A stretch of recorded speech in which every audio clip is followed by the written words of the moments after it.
Olá pessoal, nesse vídeo eu vou apresentar para vocês qual é a teoria básica do ATP. O ATP ele faz o cálculo da teoria eletromagnética, ele é um EMTP, Electromagnetic Transient Program, e nós temos aqui a base desse processo como sendo o método de integração trapezoidal. Então ele usa a teoria de integração trapezoidal em uma equação diferencial, então transforma a equação diferencial numa forma integral e resolve a integral de forma discreta. E a forma de se resolver é o método trapezoidal. Então, para exemplificar isso de uma forma que seja fácil e prática, eu coloquei aqui um circuito RL série. Então, lembrando que o ATP ele resolve circuitos de uma ordem muito mais elevada e essa aqui é a vantagem, resolver circuitos trifásicos, com geradores, com transformadores. Mas para exemplificar, vamos aqui num circuito RL série. E lembrando que a teoria do ATP, pessoal, ela pode ser encontrada no Theory Book do ATP. Então aqui vamos primeiro pegar esse circuito RL série. Esse circuito vai ter um fechamento de uma chave no tempo T-chave, como exemplo. Depois que a chave fechar, vai ter uma corrente circulando, corrente I. E a forma analítica de resolver, a forma que a gente aprendeu lá em Fundamentos de Circuitos Elétricos, ela basicamente é essa. Nós consideramos aqui, nós usamos a teoria da segunda lei de Kirchhoff, dizendo que a tensão VF é igual à soma da tensão sobre o resistor mais a tensão sobre o indutor. Logo, VF igual a RI mais L dt. E resolvendo essa equação diferencial, nós verificamos que I é igual a VF sobre R vezes 1 menos E na menos T sobre vezes R sobre L. Bom, essa é a forma analítica de resolver. Não é assim que o ATP faz, mas vamos usar ela como comparação. Ela é como se fosse a nossa resposta ideal, ok? E como exemplo, aqui mais para frente, vamos usar que a fonte é de 10 volts, resistor de 1 e indutor de meio mA.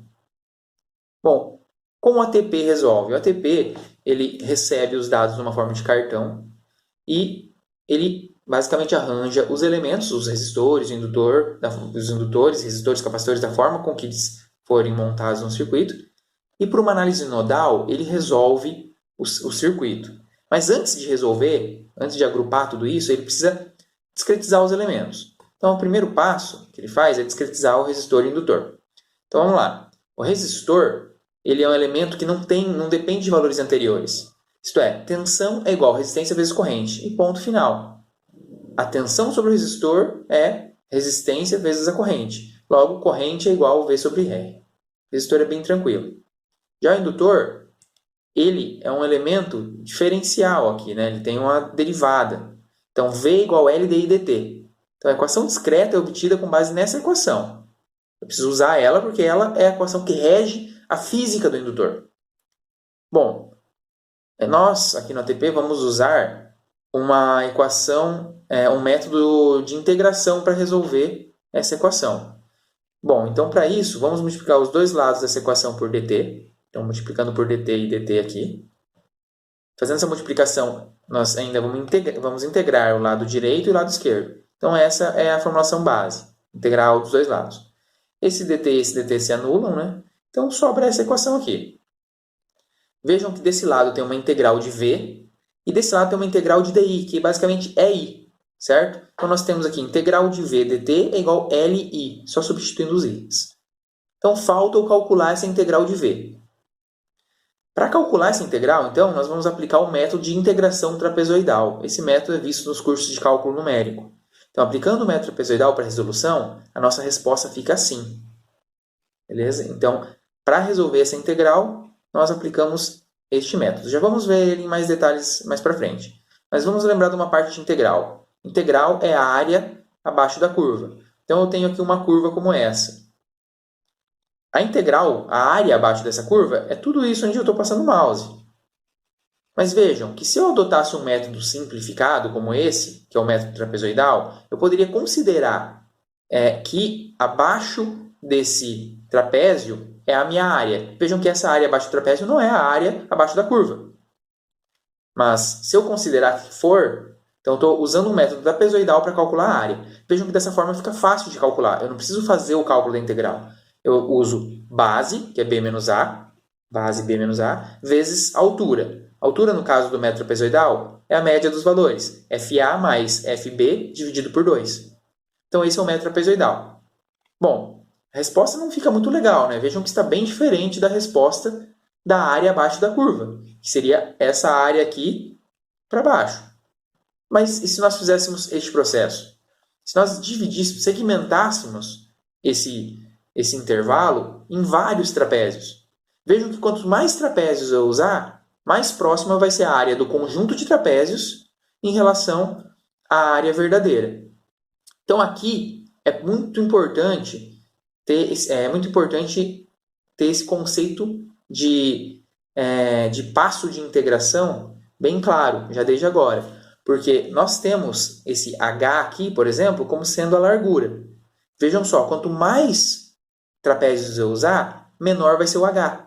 Então, quanto mais trapézios eu usar, menor vai ser o passo de integração, menor vai ser esse H aqui, essa largura, e mais preciso vai ser o meu resultado. Mais próximo o meu resultado do método trapezoidal vai ser do meu método real. Se eu usar muitos trapézios, vai demorar mais para calcular. Se eu usar poucos trapézios, minha resposta vai ter um erro alto.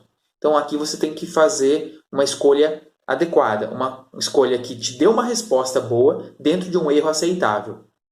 Então, esse ponto ele é muito importante, porque dependendo do tipo de estudo, você precisa de um ΔT, de um passo de integração, de um Hzinho bem pequeno, o que resulta vários trapézios. Quanto menor o Hzinho, mais trapézios vão ter.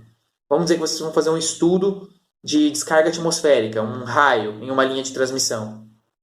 Um raio, uma descarga atmosférica, ele está em uma ordem de frequência muito alta, 300 kHz, algo do tipo. Uma frequência alta significa um período baixo. Quanto maior a frequência igual a 1 sobre período. Né? Quanto maior a frequência, menor é o período. Então, vocês teriam que usar um passo de integração bem pequeno. Bom, analisando isso e vendo que se eu usar um número adequado de trapézios, eu vou ter uma boa resposta, então o método trapezoidal ele é adequado para representar o meu indutor. Então, voltando lá, indo um slide à frente, mas voltando na equação, vejam lá que aqui nós temos a integral de V dt igual LI, que foi a integral que nós paramos lá antes. Resolvendo essa integral que está em azul, da forma do método trapezoidal, vejam que o passo, a largura é ΔT, então T menos ΔT é ΔT, vezes valor mais média dos valores, VT mais VT de menos VT mais V de T menos ΔT sobre 2. Então, basicamente, essa é a estrutura para resolver a integral pelo método trapezoidal. Vejam que interessante. Quanto menor o ΔT que eu for usar aqui, mais preciso vai ser a resposta, mais próxima da resposta verdadeira, mais próxima da resposta analítica, se eu fosse calcular esse circuito de forma analítica. E esse lado aqui, vejam que já não tinha integral se a gente voltar alguns passos aí no vídeo, né? É LI, só substituir o I.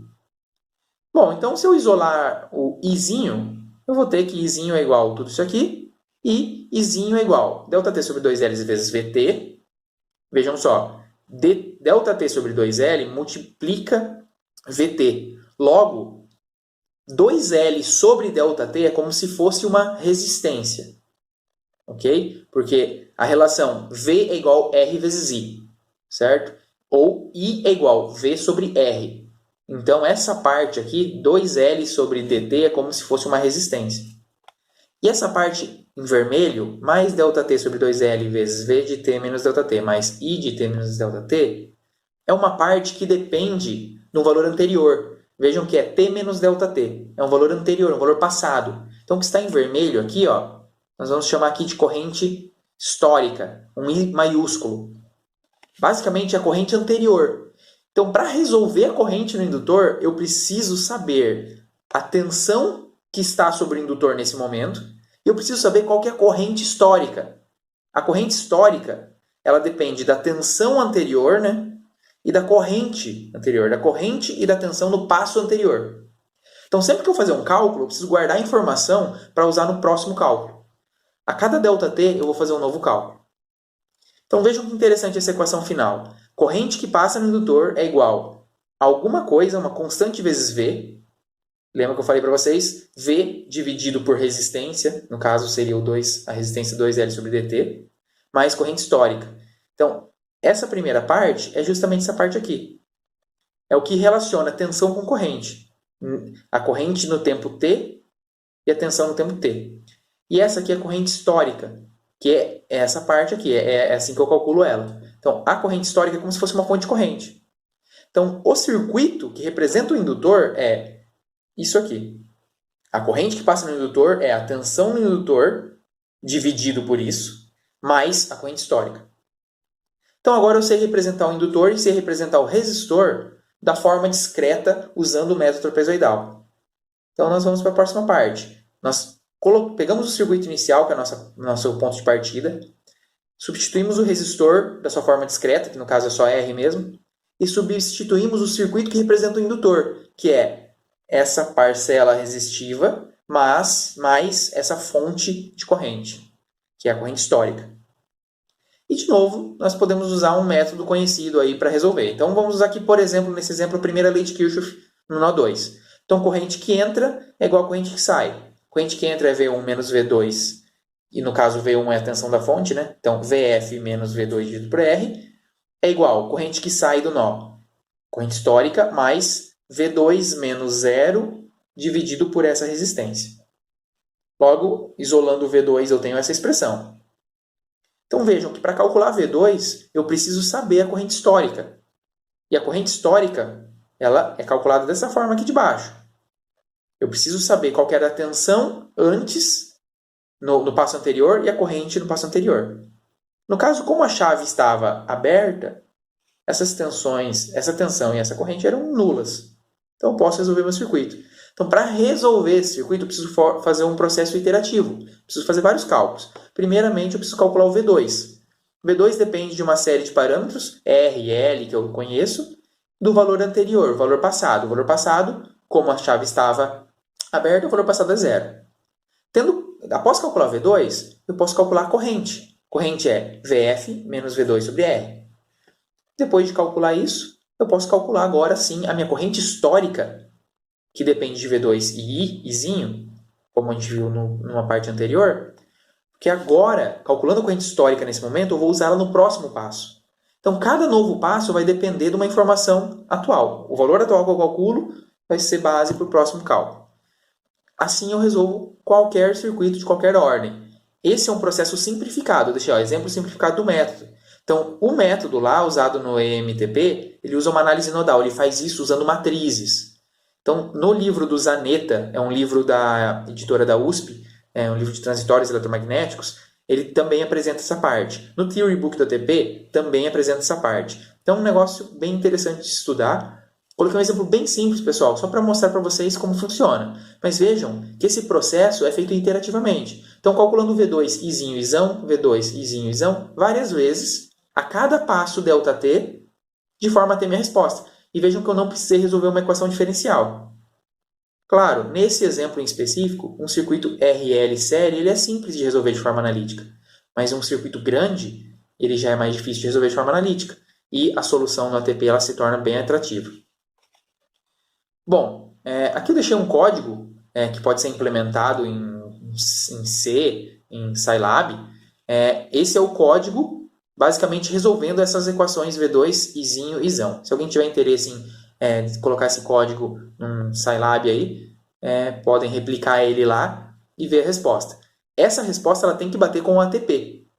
Então aqui eu fiz a modelagem desse circuito no ATP e resultou nisso aqui. Esse é o circuito modelado em ATP. A teoria dele é a mesma que a gente acabou de ver, essa teoria discreta aí. E aqui a gente tem a comparação dos casos. Nós temos em preto aqui a resposta analítica, em vermelho a resposta do equacionamento, com base naquele código, e em azul a resposta do ATP mesmo.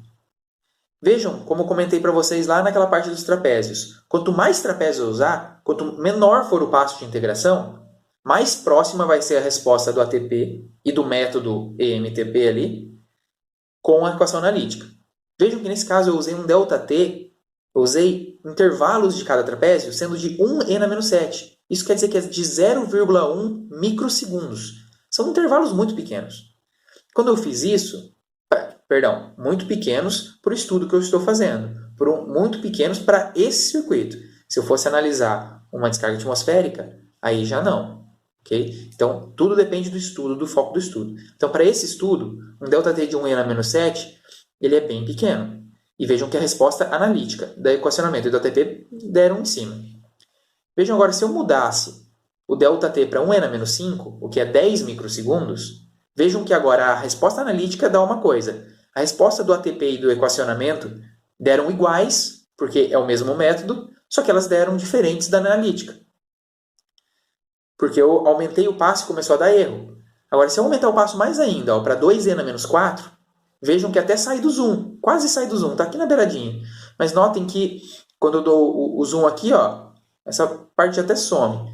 Mas notem que a resposta agora já dá bem diferente. A resposta do resultado analítico com base no equacionamento e no ATP já é significativa.